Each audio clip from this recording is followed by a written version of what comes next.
So, imagine you were playing Arknights around 9 months ago, let's say. You're playing through where vernal winds never blow, you burned a hole through your wallet because you were trying to get both Chongyu and Lin, and you are very afraid of the future because the Monster Hunter event is coming so soon! There's barely any time to rest and save up pulls. I mean, putting a CNY banner right before a collab banner with basically no rest in between. Oh, if only there was another banner in between where I can save up a little bit of pulls. So, Qiubai, much like Dorothy, has the very unfortunate timing of being right between a limited banner and a meta operator that also happens to be limited. So, when Qiubai's banner eventually came around to the global server, everyone was basically saying to just save up for the Monhan collab banner. There was also a lot of people that of course drew comparisons to other Lord Guards, and of course, being a ground arts damage dealer, Surtur. I feel like a lot of people brushed her off because the common consensus was that she didn't really compete with any of them. My guide videos are always just to serve as a guide for people who don't really care about all that though.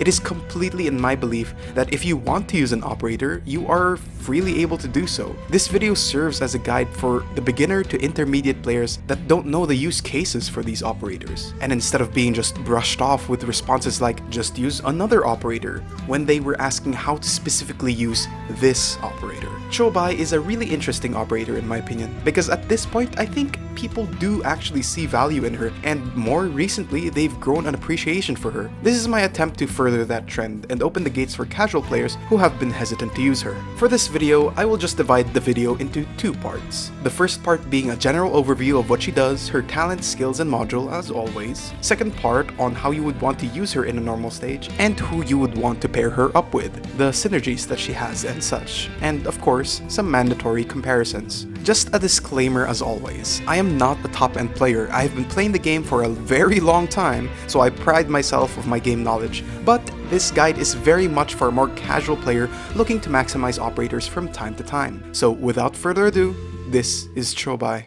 So, like I said earlier, in part 1, I'll go over her entire kit and go over what each talent, skill, and her module actually does for Qiubai. Qiubai is of course a Lord Guard, the same subclass as Thorns and Silver Ash, although she is quite distinct from the two of them. Like all the other Lord Guards, she has a trait which lets her launch range attacks that hit for less damage. Her talent 1, named Find an Opening, is what her entire kit is built around. It lets her deal an additional hit of arts damage when attacking enemies that are either slowed or bound. Like I said, this talent is what makes Qiubai.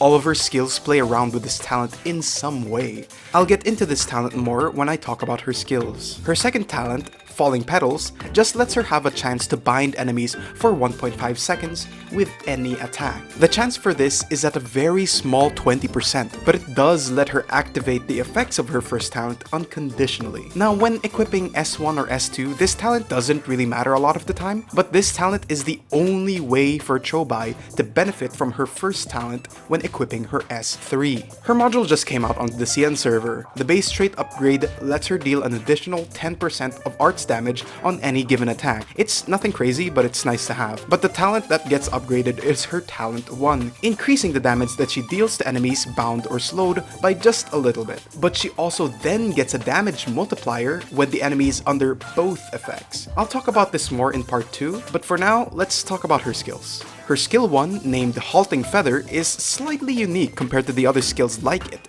It binds an enemy upon skill activation, and once that bind duration ends, it explodes, dealing arts damage to enemies in a decently large area. Now, because of this delay, it does mean that it doesn't work with collectibles from integrated strategies like chocolate pasta or spinach, but in general, this is a pretty good skill 1. The delayed damage is compensated by the fact that the explosion benefits from Qiubai's talent, its high damage multiplier, and not to mention that since her bind duration is 3 seconds with only an SP cost of 4, this skill is actually a very decent skill for single target bind uptime. For an S1, there's really nothing more I could ask for. It's pretty simple but fairly decent to play around with. Moving on. Her skill 2, holding Shadow makes her do a huge attack dealing arts damage to all enemies 4 tiles ahead. She then changes her range to only these 4 tiles during the short duration of this skill and slows all enemies in this range. She more than doubles her attack, and once the skill duration ends, she deals another big attack again, hitting everyone in her range. This skill lets her do a big hit at the start,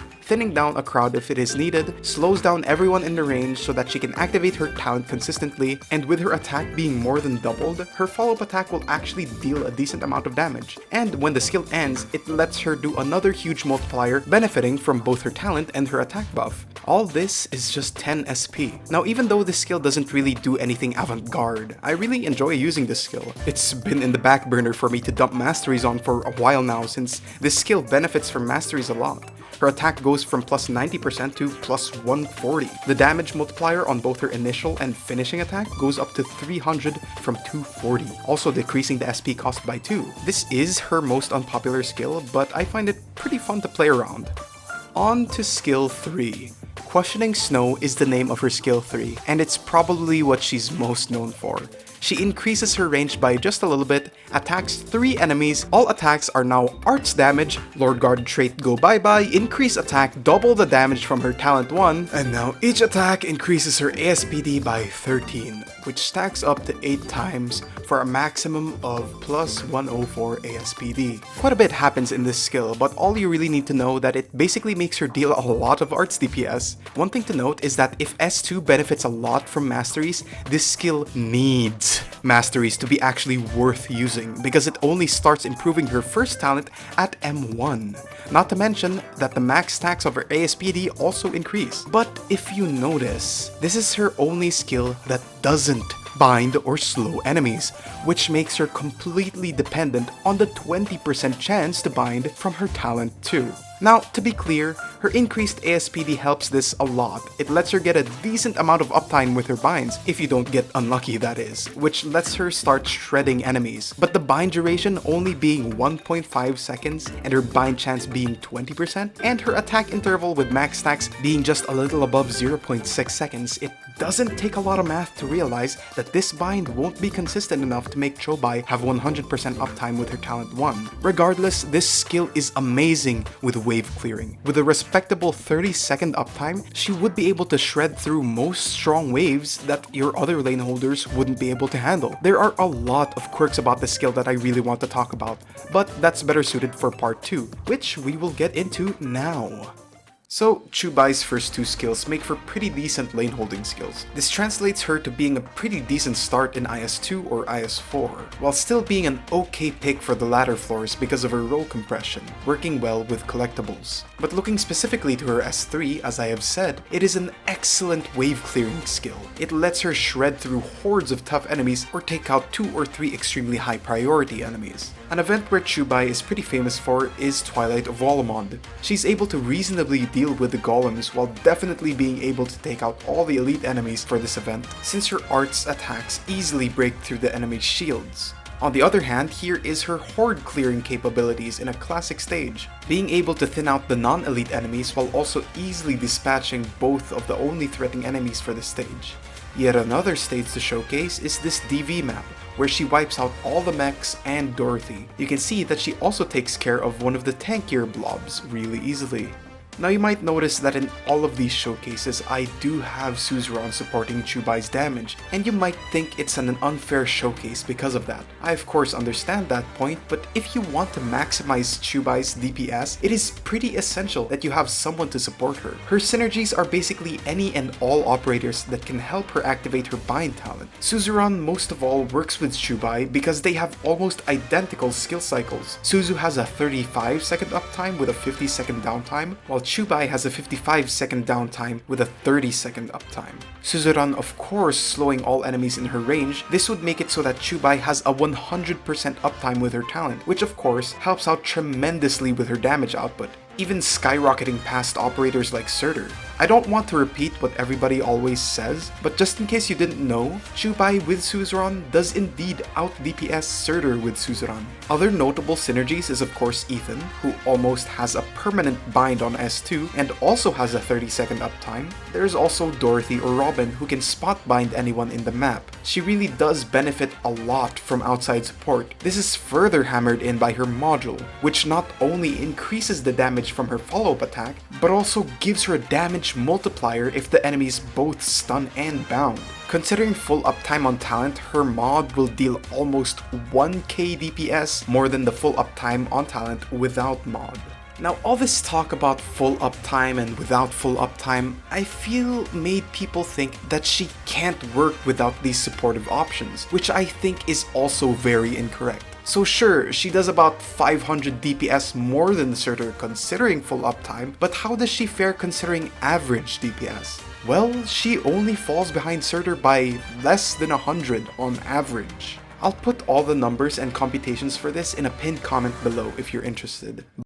But if this is the case, why do people have or had as low of an opinion on Qiubai in the first place? Why was she constantly slept on until recently? Well, a part of it is something that I mentioned in the beginning of the video. She is sandwiched in between a limited operator, the first male Sui sibling, and a meta operator that also happens to be limited. All this talk about average DPS and DPS at full uptime is meaningless to people who see Yato, who always gets their full DPS every time they're deployed. Most casual players see all the recommendation to just skip Qiubai's banner without understanding her, leading to misinterpretations, because it takes more of an understanding of the game to fully utilize her, compared to other operators that just need their win button pressed.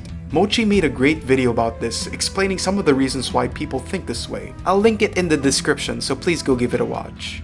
But this leads me to another reason why some people don't like using Qiubai. The mere fact that she has that discrepancy between her max potential DPS and her average DPS, not to mention her minimum DPS. Even if her average DPS is still good, being competitive with other high DPS operators, it still makes people feel like they're missing out whenever the enemy is not bound or slowed. And maybe these people also want operators to be self-sufficient and not reliant to RNG. To these people, Qiubai would seem like a terrible operator, which I actually understand. I don't agree, but I understand.